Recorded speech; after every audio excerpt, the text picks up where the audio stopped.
Hi, we have learned about the commutative property of multiplication, and we learned that the order of your factors won't matter when you're multiplying two or three numbers.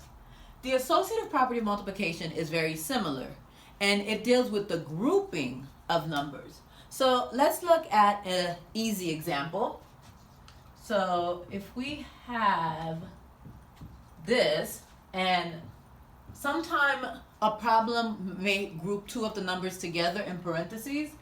So we would just multiply whatever's in the parentheses first. 9 times 3, which is 27.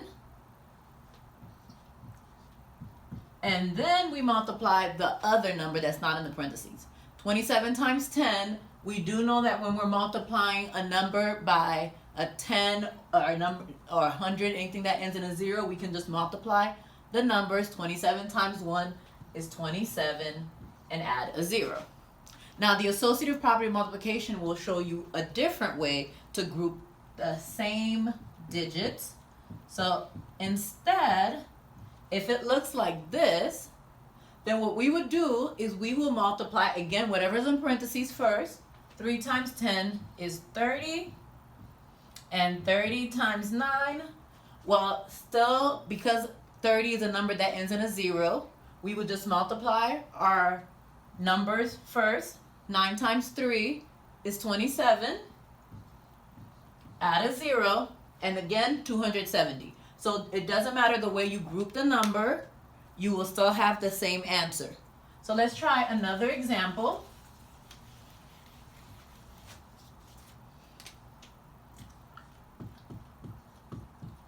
So I will write it both ways.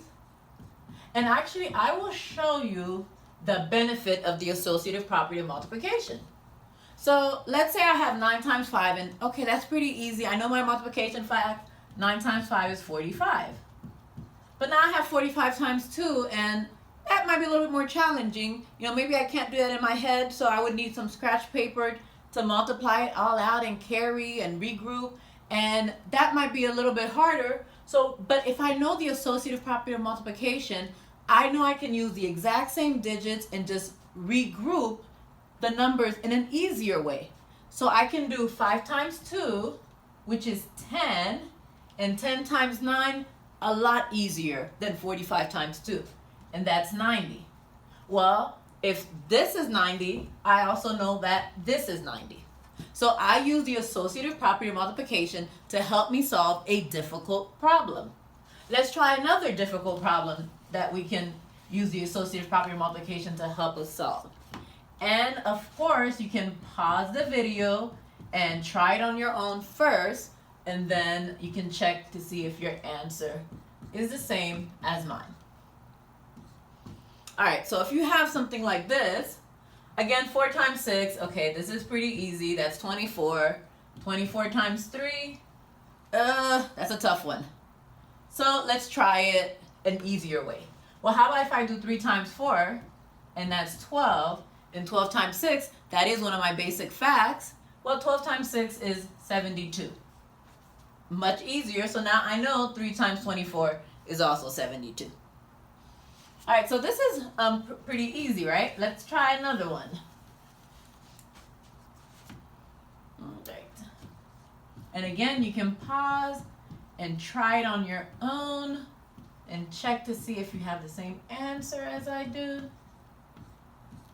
All right, 3 times 5 is 15. 15 times 8, it's doable, but not as easy. So let's look over here. If I regroup, I can do 5 times 8 instead and start with that in parentheses. And now I can do 40 times 3. And because 40 is a number that ends in a 0, I know I can just do 3 times 4 is 12 and add a 0, and that's 120. So then this must also be 120. All right, let's see.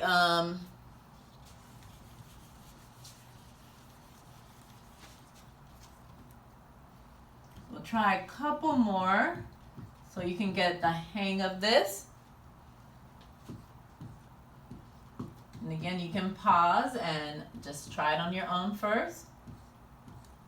All right, so we'll start with this one. 4 times 8, that is 32. 32 times 5. That's going to take me too long to solve, so let me go over here. 5 times 4 is 20. 20 times 8, a lot easier to do because I can just multiply 2 times 8, which is 16. Add a 0, that's 160. Now I know 5 times 32 is 160. All right, let's see.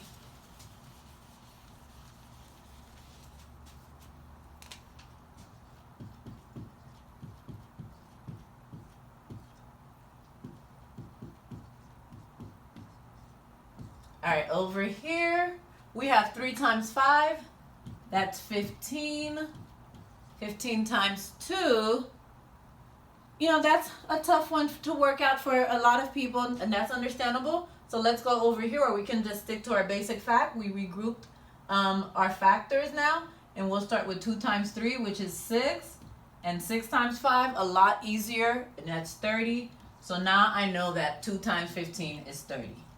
All right, so today we practiced the associative property of multiplication, and we learned that we can regroup the factors, and we will get the same answer. And there are ways that you can regroup your factors to make your product, to find your product a lot easier.